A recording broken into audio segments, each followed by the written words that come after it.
Hello, hello, hello, everyone. Thank you for tuning in to another Mind Matters with Kay. Today, I have a special guest by the name of Jeff Wiggins.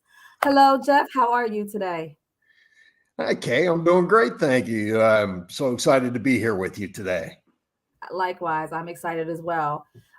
You and I have spoke, outside of the studio, and you have a very intriguing story, very interesting one. You come from various situations that I think could be beneficial to the viewers. But if you don't mind, I would like to start with the abuse that you stated that you endured. So, are you okay to talk about that a little bit? Sure. Yeah. I was a proverbial stepchild to my older brother and sister. They were from my mom's first marriage. Mhm. And they were, quite a bit older than me, 6 and 8 years, my older brother and sister. And yeah, so I was the subject of, some physical abuse and kind of torturous kind of stuff that they'd used to do to me. And Mhm. so yeah, and my brother especially was a particularly violent person. He would punch holes in the walls of the house and was consistently in trouble with the police, being arrested and sent to juvenile hall. Mm. So let me just get this right. So your brother and sister were from your mother's previous marriage, and then she must have remarried or gotten to entered a different relationship and that's when you came along, right? That is correct. And, my father actually adopted my older brother and sister. So I didn't even know that they were that I was step anything. I just thought we Right. were all, yeah, one Your sisters. happy family of five, right? Yeah, absolutely. Because I mean, at the end of the day, it's with your mom. Technically, they are your brother and sisters. There's no step anything. There's no half and half. Like That's right. So I'm glad that you kind of didn't know that because I don't understand where that would even really matter, you know? Um, Yeah, but to them, I was the outsider. Yeah, mom, of course, loved us all very much, and my right. dad tried to really hard, but frankly, with my older brother and sister, I think he was in over his head. Yeah, yeah. And how long did the abuse last? Well, when I was probably 10, when my brother moved out, and yeah, after that, it kind of went away. Okay, so at 10 years old, he kind of when he was out of there. So did you like throw a party when he left or Yeah, like and, what's the situation? he was away at juvenile detention quite a few times in his teenage years, and I was always happy when he was gone. The house was calmer, things were, okay as they could Yeah, be. There were other problems too, but when Tim was there, yeah, kind of chaos reigned. yeah. How do you think that growing up in that type of environment affected you in your later years or even in your, adolescence and ultimately growing up into the man that you've become today? Yeah, I'm not sure I can answer that. It's something. I'm sure it did, right? Mhm. I'm sure it has to affect you, Right. right? When stuff like Yes. that happens to you when you're very young. Mhm. Um, I will tell you that I found purpose from that and other events later in my life, and I spent a lot of time. I spent many years teaching senior high Sunday school class and leading youth groups, and just a general heart for kids, for teenagers, because I know it can be tough, right? Yeah, yeah. And that's very, very motivating. Sometimes we use, I feel like we're supposed to use our traumas in a Mm. sense to kind of help other people instead of us, perpetuating that type of behavior. Oh, So yeah, yeah, absolutely. Kay, uh, meaningful purpose in life is so important for each of us, and we're all familiar with the 5 stages of grief written by Elizabeth Kubler-Ross, but her protege, David Kessler, wrote a book based on their work together, and it was called Finding Meaning and Purpose, the 6th stage of grief. And it's about, how we find meaning and purpose in our struggles, our difficulties, and nobody likes to go through them, but great organizations have been founded Yeah. because of somebody's difficulty and grief. Yes. I 100% agree with that. Yeah, 100%. I like to say that it's not really, I mean, it does matter, but it's not really what we go through, it's how we allow it to affect us. You yeah, know, we're all human beings, so you naturally have to process the things that's happened to you, right? But once you become aware, once you become self-aware, you're more able to move beyond or figure out the mechanisms that you need to move beyond that trauma and use it for your good instead of, but some people have a victim mentality, which is mm, why I also like to have these conversations because sometimes people don't realize it. It's just always, well, why me? Why me? Why me? But why not you? You know what I mean? We all got something, yeah. we've all been through something that Oh, has you are. shaped. Yeah, you are so right, Kay. And I like to tell people that struggle and difficulty will not necessarily leave you better. What doesn't kill me doesn't make me stronger. I don't believe that. I believe that we have a choice in the matter, right? Yeah. Yeah. And our struggles can make us bitter or they can make us better, but the choice is ultimately ours, and we have to make that choice. Each Yeah. of us, as we're going through it, has to make that decision. Right. But a lot of people don't take that time because they are stuck in the victim mentality and they're not taking the time to understand that it is a choice, right? You choose either you're going to allow this to paralyze you or you're Mhm. going to allow it to empower you so you can motivate and elevate in your life so that way you can help bring other people up too. So true, so true. Struggle and difficulty never leaves us the same. It It doesn't. always leaves us better or bitter, one or the other. That's it. There's no in between. There's no middle. There's no common ground. It's either Uh, A or B, and that's it. Yeah. yeah, 100%. Yeah. Yeah. So I know you said you were in an accident, something to the effect of you being like something with a track. I can't recall exactly, but I know it was something along the lines of somebody going the wrong way and getting involved with a tractor trailer. If you could just talk about that and refresh my memory a little bit. Well, it's hard to keep them all straight. Yeah, there was I apologize. I talked to a lot of people. I'm sorry, Jeff. no, it's not you. It's my story. There's actually several car accidents. When my mother was an alcoholic, a raging alcoholic, and when I was 11 years old, she drove her car the wrong way on the highway and under a semi trailer. She died. She was 38 years old. She passed So away. she did. She Oh did. God.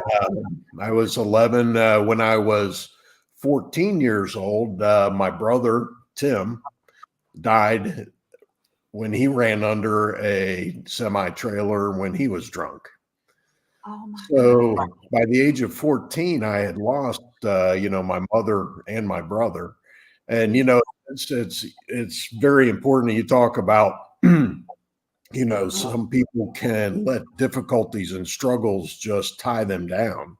And Mhm. that's exactly what my sister did. My sister, Krista, she, turned alcohol just like the rest of us, right? Uh, Mhm. in my family. But she was a raging alcoholic. She ended up in the hospital probably 10 different times from an alcoholic coma. Uh, Wow. one time I visited her, I said, Krista, and I had tears in my eyes. I said, I've had to bury mom and Tim. I said, don't Mhm. make me bury you too. Right. And she promised me she wouldn't, but she broke that promise to me. And I got called to the hospital the next time.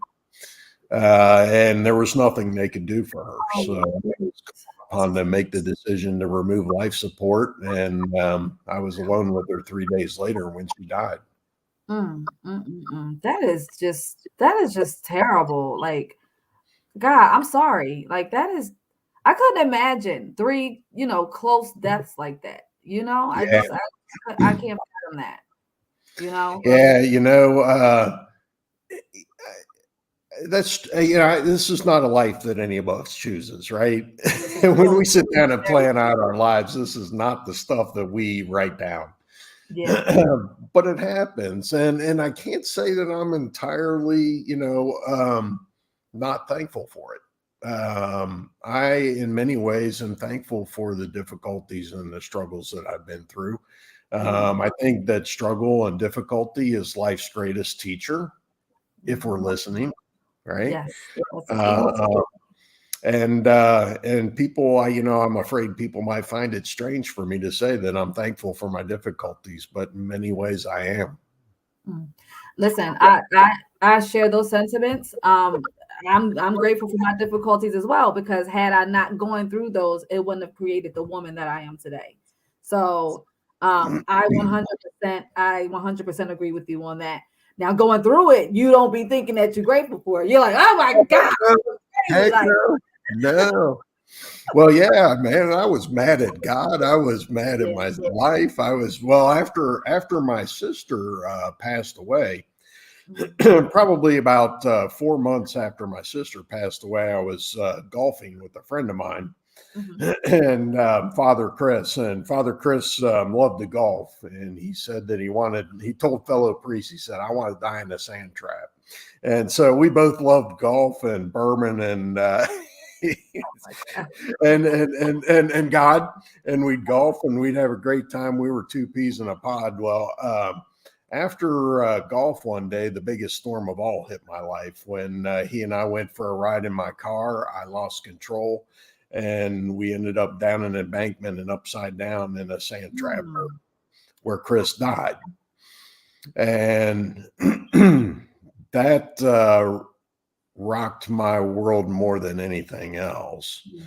Yeah. Um, I walked away with barely a scratch, but Chris did not survive, and I was sentenced to I was pled guilty to vehicular manslaughter, was sentenced to jail, as well as assorted other goodies like probation and license suspension and all the fun stuff that comes along with it. But it was a very that was the lowest, most difficult time in my life. Yeah, I could imagine. Now, did you feel responsible for that? Although it Absolutely. was an accident? Okay. I am. Chris was in my car. He was my passenger. And absolutely, I feel responsible for it. Was he wearing a seatbelt? He was. He was wearing a seatbelt. Yeah. Wow, that's a hard pill to swallow. I can only imagine, being in that situation. Of course, you will always feel that guilt. But I have to ask you, have you been able to move beyond that guilt at this point in your life, or is that something that you still struggle with? Yeah. No, absolutely. I think that that's part of, you talk about mental health and well-being, the road to peace in our lives goes straight through forgiveness, reconciliation, grace, whatever you want to call it. If forgiveness is too churchy for you or what have you, but it I like goes. them all. I like them all, Jeff. If we want to have peace in our hearts, Kay, if we want to have peace in this world, we gotta do forgiveness, and obviously, I had a lot that I had to work on because I had to forgive myself for the death of Yeah, my friend Chris. yeah, And that was the hardest mountain I've ever climbed. yeah, Yeah, yeah, but I knew that if I was ever going to have a functioning life again, that I had to. yeah, Uh, yeah. yeah, It's funny you mentioned the power of forgiveness, right? I know prior to my journey, I'm gonna be honest, I hated that. You have to forgive other people for you, or for me, that was just the dumbest thing. I'm like, why do I have to forgive myself you know what I mean? But you realize that forgiveness gives you your power, yeah, right? So if you are stuck on something that you're not able to get beyond and or forgive yourself for, that will forever hold you hostage. It does. So It does, what, isn't it? yeah, I think we all have been. I think at one point we all been. Oh, absolutely. Absolutely, Nana. There's a lot of unforgiveness toward ourselves. Like 70% of our daily thoughts are negative thoughts about ourselves Yes. or something. I Yes. mean, it's a lot. Yes. And we are tend to be unforgiving toward ourselves more than anybody else. And I think that, for me, obviously, I had my forgiveness mountain was pretty big, all right, but yours doesn't have to be like that in order to have things in your life that, let me say, we can be better people, we can be better family members, we can be better at our jobs when we unclutter our mind with this stuff weighing us down, like unforgiveness. Yes. And I got a little story. Can I tell you a little story, Kay? Absolutely. Tell it. I'm ready. Yeah, so about the importance of forgiveness, Mm-hmm. because I don't think that people appreciate how important it is to who we are as people, who we are as human beings. Mm-hmm. And so, during my trial, it was a very public trial. Okay. It was all in the news, on the front page of the newspaper. It was, on the television. There was a guy that used to be a bailiff at the Justice Center and also was a friend of Chris's. And he made it his job to try to make sure that I got crucified to the fullest extent of the law. He talked to the prosecutor. He talked to the media. He was in the paper saying how I needed to get a stiff sentence. And most damaging, I think he was talking to Chris's family and stirring up some real heavy bitterness there. As a result, Gary's probably the very single reason that I ended up having to spend time in jail for an offense that usually doesn't see jail time. Yeah. I got 90 days. Probably 3 years after I got out of jail, all of a sudden Gary reached out to me. And he sent me this letter, and he asked me for forgiveness. And he wanted me to forgive him, and he wanted to know that he forgave me for whatever. And I called Gary and we talked, and we had a great conversation, and I felt it a special honor and just an incredible thing to be able to do to give him the forgiveness that he was seeking.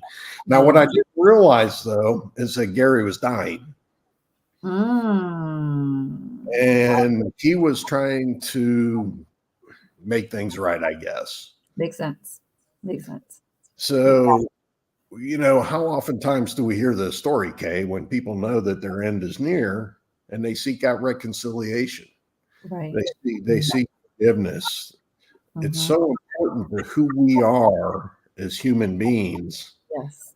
That in our last acts on this earth, we want to make sure that we make it right. Yeah. That's how important reconciliation and forgiveness is. We all want to die in peace, right?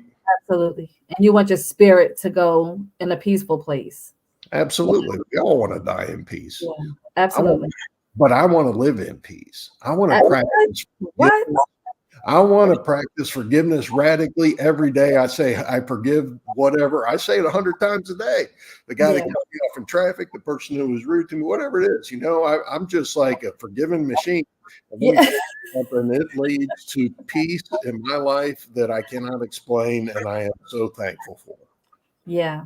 Amen to that. I think that the more we go through life, the more we understand what we need as people to keep going. And I know that there will be days that we have bad days, like everyone else. Like you said, the person who cut you off, maybe they're having a bad day. Someone who, closes the door in your face while you're right behind them. And, you just never know what people are going through. You won't walk outside the door today and meet anyone who's not going through something. Exactly. We may all have different stories, but we all have a story. And practicing peace and tranquility and humility and forgiveness. These are all important components to living a fruitful and bountiful life. Absolutely, it is, and forgiveness, you bring up a good point. It doesn't have to be, I call you up, I tell you I forgive you, I ask for forgive, whatever. I just need to know in my heart. All right. I don't have to go through all that because they may not even know that I'm pissed off at them anyway. So who cares? Yeah, I just need to forgive it in my heart, Yeah. Like Gary, I had no idea he didn't even have a clue who I was anymore, Yeah. but I needed to forgive it in my heart.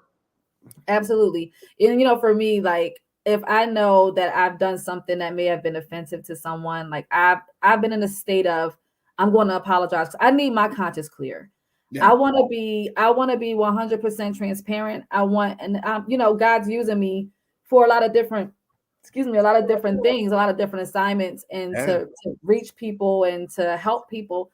I have to make good with that. And I'll tell you something. I actually had words with somebody over the last, I think like 2 weeks ago, and I was out of line, and I didn't know this person, and I actually ran into them this weekend, right? And I was like, "Do you remember me?" And he was like, "No." And I was like, and I told him from where, and then the other guy was like, "Oh," he was like, "Oh yeah, we remember you." I'm like, "Listen, I just want to tell you, I apologize." He gave me Yeah. a little bit of slack for a little bit, right? But I let him get it Hey, off his chest. And his hey, buddy was like, "Listen, you gotta appreciate honesty. You gotta appreciate a apology." And I was like, "Give me a hug, like come give me a hug. Like," and we made good. You know what I mean? Like, that is awesome. That is awesome. That's practicing some radical forgiveness right there, Nancy. yeah, That's great stuff. yeah. We have to be big enough to admit, and like you said, humble enough to admit it. Accountability is everything. Yeah. Accountability is everything. We want to be forgiven when we do certain things, right? So how can we not forgive other people? How can we ask for forgiveness if that's not something we're willing to give, right? Yep. It Yep. just makes sense. It goes hand in hand. Yeah, Kay, and you bring up a really good point, right? I'm living in my best life ever, Yes, but it's a process. absolutely. It's not a point where I arrive where I'm at perfect, I forgive everything kind of guy, right? I Mhm. still have that stuff, and it's a process. It's every day. You have to maintain it. You have to give yourself a checkup from the neck up and make sure that you're practicing the stuff, and in order to keep yourself going in the right direction, right? Absolutely. And that's what I make sure I tell people. I speak about my journey a lot and how God, broke me down to build me back up. I'm Mhm. not perfect, which is why I said I had a little situation with somebody because I'm still a work in progress. And I Mhm. never want to paint a distorted picture as if I'm saying, "Oh, I'm perfect now. This is me, kumbaya." Like, no, Right. I still have my moments like everyone else. We're all Yeah. human. But Yep. to maintain that new space you're in, it requires work. It Yeah. requires you to be self-aware. It requires you to be present in the moment and be Mhm. mindful of who you are and where you've come from. Right. So it's Amen. relentless work. It'll never to the day we die. If you want to keep on staying in a positive headspace, a peaceful space, and be Every looked day. at, yeah, it's an everyday thing. Every day. Yeah. Every day. Some Yep. days it's hard because that old you wants to creep up. Like, Oh yeah, yeah. I have those days when the anxiety creeps up on me, and I gotta do some mental wellness exercising now. Otherwise, that stuff will take you back over. yes, it And will. those days when I'm depressed, those days when I have anxiety, those are the days that I really got to concentrate on and double my efforts. I 100 agree. I agree 100%, and I respect that because a lot of people aren't willing Yeah. to say that, even if they know it. But the first step is being honest, right? If Mhm. you're not going to be honest with anybody else, you got to be honest with yourself, and you Oh have yeah. to know your limitations. You have to know, like, all right, again, I'm not trying to paint this as a whole sunny sky rainbow type of thing. There's going to be lots of thunderstorms. There's going to be Yeah. downpours of rain, flooding. It's going to be all of that. But if you Mhm. remain anchored in your higher power, right, you'll be Right. fine. God understands that we're human. We're not robots. We're not the new AI. No matter how much people think that they are AI, we're not. We're still flesh and bones. Oh, Like, man, yeah, and I was so mad with God too. Oh gosh, I was so mad with him. What's that? I said, let's talk about that. Yeah. So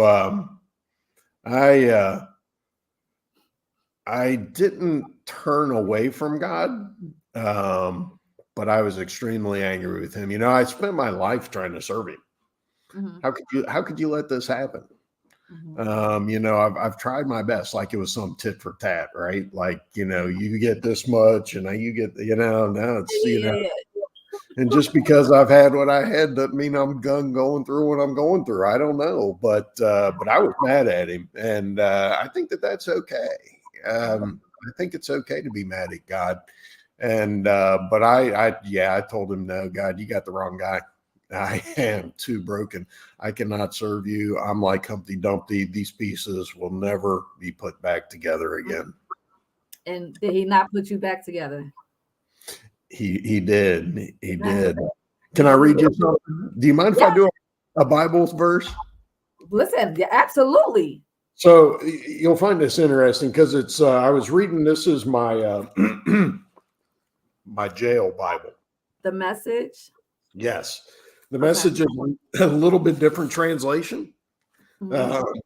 Excuse me, got a frog in my throat, but it's pretty cool. But I'm reading my jail Bible, and I come to the book of Job, right? And even if you don't go to church, everybody knows about Job, right? And the patience of Job. And I think, okay, here in Job, I'm going to get, something that's going to lift me up, because Job went through a lot of stuff. And I'm feeling a little bit like him right now. So here it is, Job, lift me up, God. And this is the verse that I came across.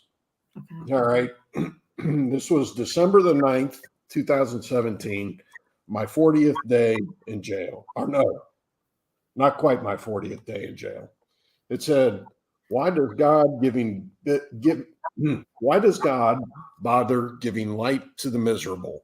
Why bother keeping bitter people alive, those who want the worst way to die and can't, who can't imagine anything better than death, who count the day of their death and burial as the happiest day of their life? What is the point of life when it doesn't make sense, when God blocks all the meaning?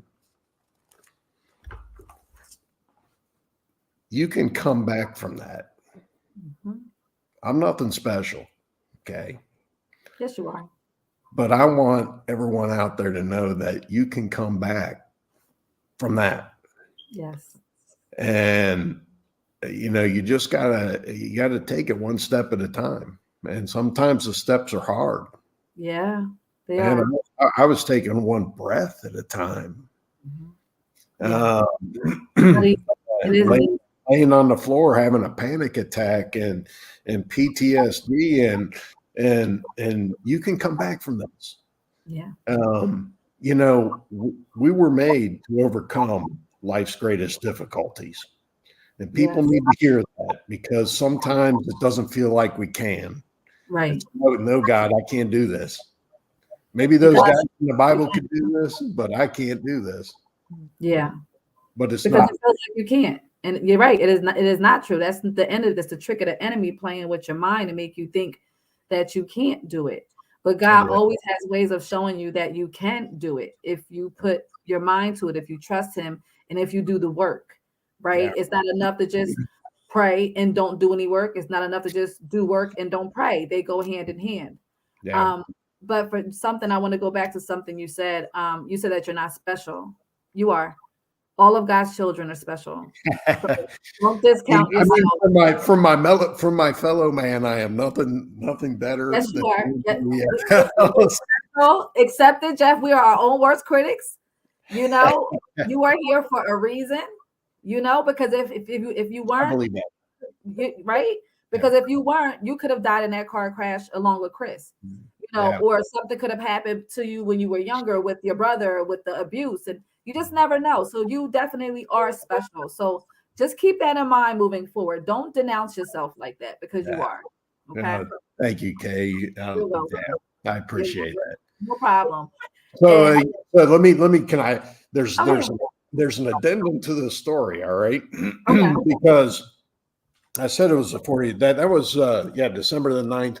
3 days after that, December the 9th, December the 12th.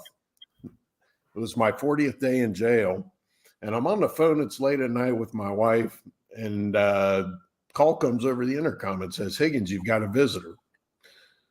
So I'm like, "Honey, I got to go. They've got somebody's here to see me." It's like 5:30 at night. It's below freezing, and it's a bad part of town where the Justice Center is. Let me tell you. okay, I'm like, I'm like, well, who the heck? Well, I don't know who's here, but I've got a visitor. So, I go on out to the Sally port. They buzz me out there and say to the guard, look around. There's a little old lady there. Kind of looks like Barbara Bush, right? And I said to the guys, I'd never seen her before. I said to the guard, I said, "Yeah, I'm Higgins. Who's here to see me?" And he points to Barbara Bush.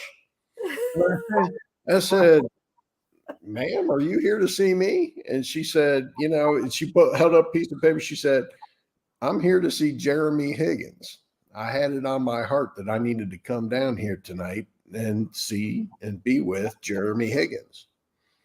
And I said, well, I'm Jeffrey Higgins. And she's looking at the guards, and they're checking their computer, and they say, "Ma'am, we've checked the entire Justice Center, and Jeffrey Higgins is as close as we've got to Jeremy Higgins, and that's him." mm-hmm. So now I'm confused. She doesn't know who she's trying to see. I don't know who she's there to see. I've never seen her before.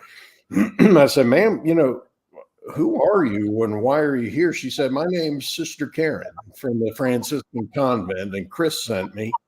And I just had it on my heart that I needed to come down here tonight to be with you and to pray with you." She said, "Chris, as in the one who passed away." She said Chris. She was confused as to who Chris was, but that's what she. Oh God. So on the 40th day, when I was broken and in a place so far from everyone else's reality that I didn't think that I could be reached, Mm-hmm. Sister Karen, little old nun from the Franciscan convent, followed her heart and reached in and pulled me out. Yes, yes, yes. Amen. And so on my 40th day in jail, I truly believe that an angel came to visit me. Yeah, absolutely. That just gave me chills. Ooh, I love it. I love hearing stories like that because it just goes to show how real God is and the power of God, what it can do when you know what I mean? When you least expect it, it makes us believers. And I believe that a lot of the things, no, I ain't gonna say is for me, I believe that things don't happen to us, they happen for us, right? Yeah, I love that. Yeah, it's because again, if you want to play victim, yeah, this happened to me, why me? But if you look at, see, I'm the person that's always going to look at the glass half full, never half empty. Prior to my journey, maybe so, depending on what it is. But now, my complete mindset is always extracting the positivity out of every situation, because if you look hard enough, you will find it. It is there if you allow yourself to see it. Romans Right? 8:28, right? Yes, yes, yes. So I always tell people when they're going through their woes, like, listen, it's not happening to you, it's happening for you. And the good thing about emotions is they're temporary, right? Yeah. They're emotions. They come and they go. I'll tell you, you mentioned something about being upset with God. And I know I had an experience like that not too long ago. And I've never felt that before. I used to always feel like, well, how can people say they're mad at God, or how can, this and that? And I actually had an encounter where I was upset with him, right? Yeah. But what I did was I allowed myself to feel what I was feeling. I shut in the entire weekend. I closed everything off. I prayed. I asked God for understanding. I asked God for the patience that I needed, and I moved beyond it. And I'm like, God, I'm sorry. I'm not mad at you. You know what I mean? Like, Yeah. Yeah, no, that's awesome. And we need time. We need to give ourselves some space to heal sometimes, and we Yes. don't. So I applaud you for doing that, Kay. Thank And yeah, you. when we're going through it, when we're in our most difficult times, our most difficult points in life, it feels like God's so far away. But I think that Sister Karen, and I know other stories that are similar where people were just hanging on barely by a thread. Mhm. And I think that at those times when we are most broken, the veil between us and our higher power is the thinnest. Mhm. And we don't necessarily always feel that or know it, but I believe it to be true. I believe that God is closest to us when we are most broken. Yeah, he Yeah, is. And he's unveiled that to me so many times. Like, yeah. ironically, in December of 2017, I was like this close to taking my own life. Mm. And God didn't put a person there because how do you have children? I do. I So got you see, grandchildren. me too. I love it. Congratulations.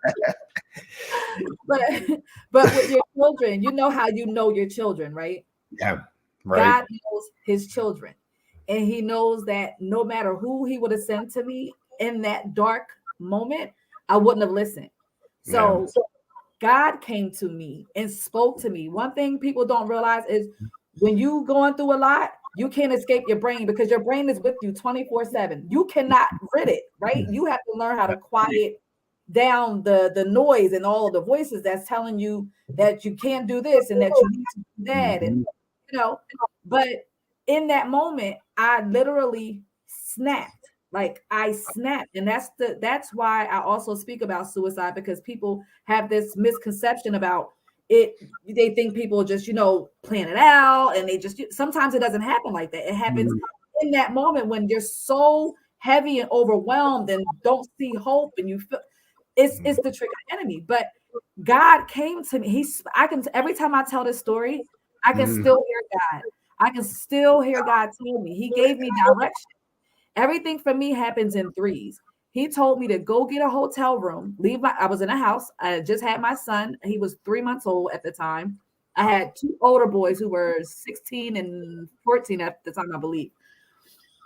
God told me to go get a room. And like I was getting dressed because I was actually going to drive myself off. As ironic as it is, I'm petrified of drowning. But I was going to drive my car off of a pier in Florence. And I Ah, was getting dressed to go do that. And I'm crying. I'm telling God I'm sorry, because I always felt like, you're not, growing up, you're not supposed to, die by suicide. You're not supposed to do that. But I literally snapped. And yeah, when God gave me direction, I still was fighting him. And I'm like, no, I can't. I'm done. I had it. And he said it again to me, but firmly this time. No, I'm sorry. Let me back up a little bit. So I had said to him, I was crying. I was like, no, God, I can't. I feel like I'm breaking down. And he said firmly to me, sometimes I have to break you down to build you back up. Go get a room for 3 days. And I did that. And I did ah, that, and it was an experience. I yeah, cried all night. I yeah, was heavily smoking weed at the time. Weed was my marijuana was my drug, but that was the beginning of the journey for me. So from December of 2017 to January 2020, he literally tore me down. He wasn't yeah. playing. He said Yeah, that. yeah, because that's when I was in jail. That's when Right. I was in jail. Yeah, so when you said December 17, it was like, oh shoot, because I had I meltdown then too. So Okay, that is such a tough story, yeah, but it's true, and that's what I want people to know who were where you were and who hmm where I was, and people get there, and I want yeah, them to know that it's not true, that God is with you in your difficulties and your struggles. And yeah, I think there's a verse that God is close to the brokenhearted, and I firmly believe that to be true, yeah, and I think that should give comfort to people who are in it, yeah, who are in who are in the eye of the storm, right? yeah, absolutely. Because sometimes not sometimes you'll need that when you're in the eye of the storm, right? Yeah, People yeah, think that God is so far removed, but what they have to remember is like the teacher is always quiet during the test. but he will never let you fail. Like I love that. you fail. I got you. You know what I mean? So The teacher's always quiet during the test. That's awesome. I love you can use it. You can use it if you want. Okay. it. Oh man, I might. You know what? I've spent a lot of money on psychiatrists and psychologists. I've had a few that were good. And the one lady was a wise lady. And man, she said, Jeff, there can't be Easter without Good Friday. And as it turned out, that was 2018, just after I got out of jail. And that year, 2018, March the 30th was my birthday. And that was Good Friday. But I believe that's beautiful, that and maybe not palatable, right? Nobody wants Good Friday, but we all want Easter. Right. But I firmly believe Easter does come. It does. It does. It's just the waiting process is the most treacherous part of it, right? We get impatient and we want things to go our way when we want it. But what we have to realize is we're not here for us. We're here to do a job. God, it's not our timing, it's God's timing. And once you accept that it's not our timing, that is God's, sometimes you might be like pouting, like, I wanted that, but you just never know what God's frustrating.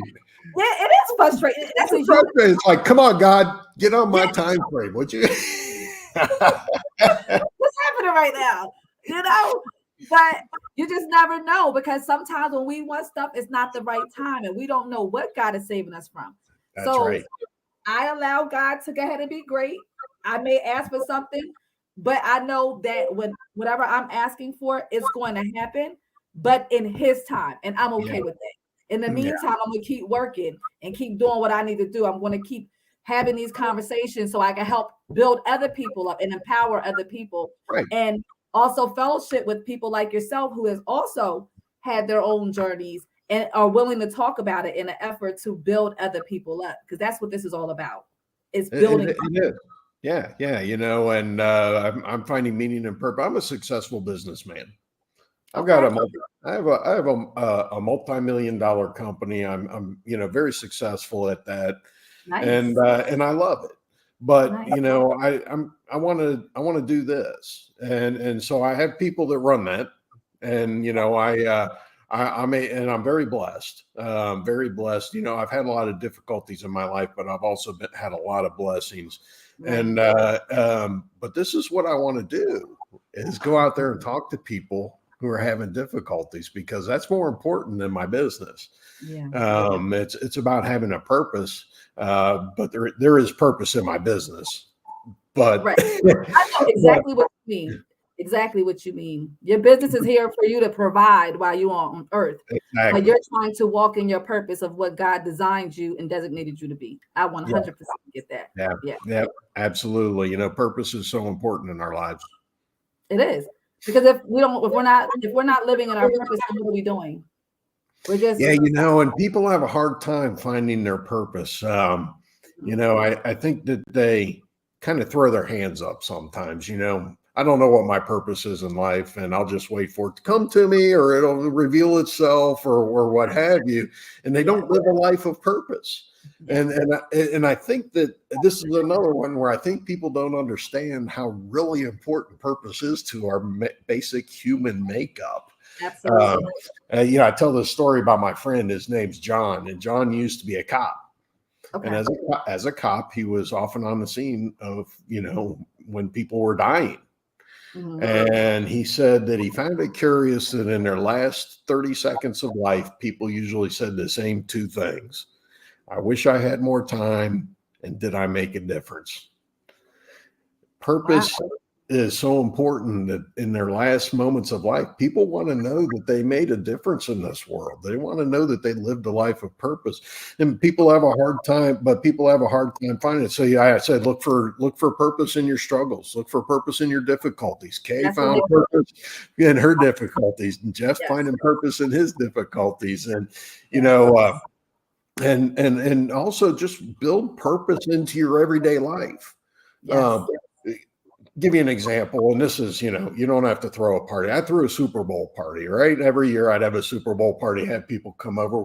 We'd use it as an opportunity to collect soup cans for the local soup kitchen, right? Super Bowl, get it? So, Cute. I like it. when I was 50 years old, I decided that I wanted to climb a mountain. So I decided to climb Mount Rainier in Seattle, Washington. So this is a technical climb across glaciers and crevasses. I mean, this is a big deal. And I was, I decided though that I wanted to make this meaningful by attaching a purpose to it. So I used it as an occasion to raise $25,000 to build a special needs school in rural Guatemala. You And are amazing. let me tell you, when I was climbing that mountain and I felt like I didn't have an ounce of energy left, I just thought about those letters in my backpack from all those people that were expecting me to make that summit. And Yes. purpose kept me going when I was, when I didn't feel like I could go on. That's what purpose does for us in our lives. And so it turned, yeah, it was the biggest physical accomplishment of my life. It was incredibly difficult, but it turned it into something even bigger, Yeah. Yeah. And so I used something that was kind of the vain endeavor of a middle-aged man, and I turned it into something with purpose. And that makes It's our life. amazing. Yeah. Yeah. Yeah. Absolutely amazing. And alongside of that perspective of purpose, I want Mhm. people to understand too that sometimes we don't get our purpose till later in life. There was at one point before my journey, I Yeah. used to always be like, God, what's my purpose? You see everybody else living in their purpose, and I'm like, dang, when's my time? But what people shouldn't do, they shouldn't pray that God unveils their purpose. They should pray that God gives them the strength to endure so they can reach their purpose. Because Mhm. you have to be careful what you pray for, right? Yeah. So Right. you ask for your purpose, God going to give it to you, right? Yeah. But you have the tools necessary to navigate to your Yeah. purpose. Do you have the letters in your backpack to make sure you get over the glaciers and succeed in your efforts? That this is again, but this is all learning experiences. But I feel Mhm. like what we're doing right now is we're giving people tools, we're giving people knowledge, we're giving people the know-how. So when they do hit these bumps in the roads, they understand that it may be a pothole, but your wheels is going to be able to sustain, right? Right. That's what God does with his children. When he allows us to level up and bounce back from our Yeah. trials and tribulations, he wants us to go out there and bring people to him because we're supposed to use this as opportunities to help Right. people believe and trust in God too. And ultimately it trickles down because the more you put out good, the more you do for, you treat your children right because of the things you've endured when you were growing up. Right. It helps your children to become healthy and you're parenting them effectively. And you're Right. not parenting them through that dysfunction that you yourself grew up in, myself included, right? So that's what Right. this is all about. Um, Yeah. I know you want to be a motivational speaker, right? Well, that's the goal. I would love to be able to take my message out, and while I love doing podcasts and I love meeting people, and I get uh, new audiences all the time, Mhm. I love seeing people face to face and hearing their stories, and that's real meaningful for me. So yeah, I'm endeavoring to get as many speaking engagements as I can to get out there and talk to people and hear their stories too. That's awesome. You're going to continue to do great things. I see that in you. I thank you for sharing your story. I thank you for even, being vulnerable enough to share your story because a lot of times people don't want to be viewed in a certain light. They don't want the things, the ugly side of life to be on the a platform such as this or just in the public eye. So I Right. appreciate you. We need more people like you that are coming out and is okay with being an example or the poster child of trauma um, and healing and what God can do. That's what this is all about, right? It is absolutely 100% Kay, and thank you for having me. This has been great talking to you and just talking to your listeners. And I hope that and pray that it was useful for some people. It will always be useful. Okay. You taught me some things. You gave me encouragement. Like, although I know what God can do, it's just to constantly hear the stories of his greatness. It just fuels me even more. I'm honored that Yeah. you came on, and I'm honored that God trusted me with this type of assignment. Although I had to go through hell and high water to get here, but it was Well, it couldn't make it easy, right? If it were easy, anybody could do it, Kay. worth it. It was worth it, Jeff. It was worth it. So tell Uh, people how they can get in touch with you. yeah, you can look me up on my website. It's that's Jeff-Higgins.com. All right, Jeff-Higgins.com. It was, did I get that right? Did I get that right? Yes, you did. Yes, that's Okay, I right. want to make sure. Okay, all right. I Say thank you it so again, much. Jeff-Higgins.com. Higgins.com. Right? Perfect. I'm gonna remember that. Remember that. Yeah, it's got a picture of me on top of the mountain, so you got to check it out. Okay, cool. I'm definitely going to check it out. But now people will also be able to make sure they select the right one if they do look you up, because now they know the picture that's affiliated with your name. There So you that's go. Yep. awesome. Yep. And follow me on Facebook. That would be awesome. I'd love to put out stuff and encourage people every day. Is your name Jeff Wiggins on Facebook as well? It's just No, Jeff Wiggins. yeah, just Jeff hyphen Higgins, Higgins. Higgins. Okay, Jeff Higgins on Facebook. You can find him there. You Or can find him. Struggles and Summits on Facebook. Jeff Higgins, Jeff-Higgins.com. There we go. Awesome. Did we totally fumble that? What a great podcast, and then we can't fumble all the socials. That's because that requires us to remember. Us Yeah, going through right. the struggle, we're not going to forget that. So that's easy to talk about. That's easy to come off the top. But no, you've been great. You've been great. Thank you so much, Jeff. I would love to have you back in the near future. Thank you for coming on, sharing your story. To all of my viewers and listeners, please, if you want to reach out to Jeff, please do so. I will put his information in the chat. And if his story doesn't apply to you, maybe you can forward it to someone who can use it, because we can all use good feeling stories nowadays. So I thank you all for listening, and we will see you next time on Mind Matters with Kay.